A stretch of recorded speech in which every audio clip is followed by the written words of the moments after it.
da aventureira Camila para a leitura do quarto mandamento da Torá. Esteja lembrado do dia do sábado, para santificá-lo. 6 dias trabalharás e farás toda a tua obra, e o 7º dia é o sábado do Eterno, teu Deus.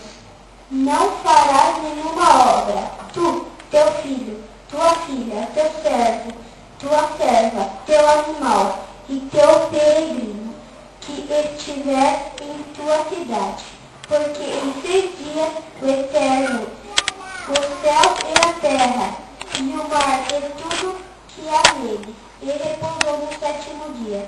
Portanto abençoou o eterno dia, o sábado, e o santificou.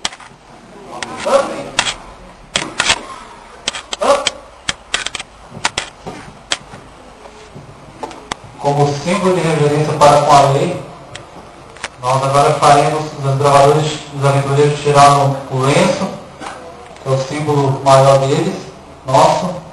Também vou tirar o meu, porque estou pensando. Quando Israel recebeu a lei de Moisés, recebeu a Torá, o povo de Israel disse as seguintes palavras em hebraico: Naaseh venishma, significa em português: ouvimos e cumpriremos.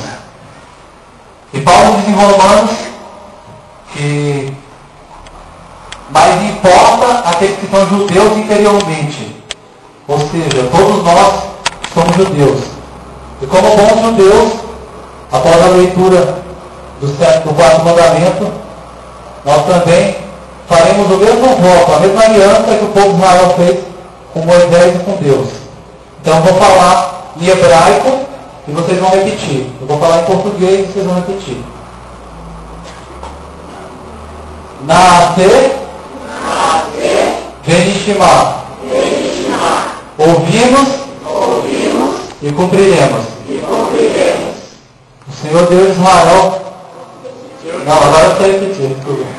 O Senhor Deus de Israel fez uma aliança conosco nessa manhã, em guardarmos a sua santa lei, inclusive um dos mandamentos do quarto, que é o dia da alegria. E o Senhor Jesus e o Deus de Israel são felizes com a nossa atitude e com o nosso voto.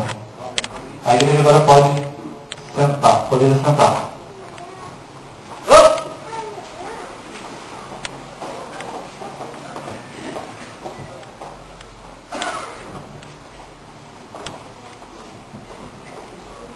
A aventureira Camila, ela representa a família de Coate. E os desbravadores representam os levitas. Tá? E a Camila também é uma levita. E os levitas, dentro da família dos levitas, tem a família de Coate, que é responsável para transportar a lei.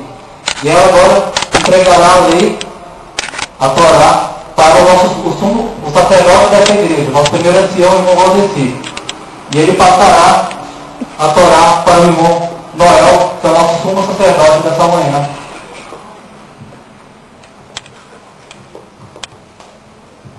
Atenção dos gravadores e aventureiros, posição para oração.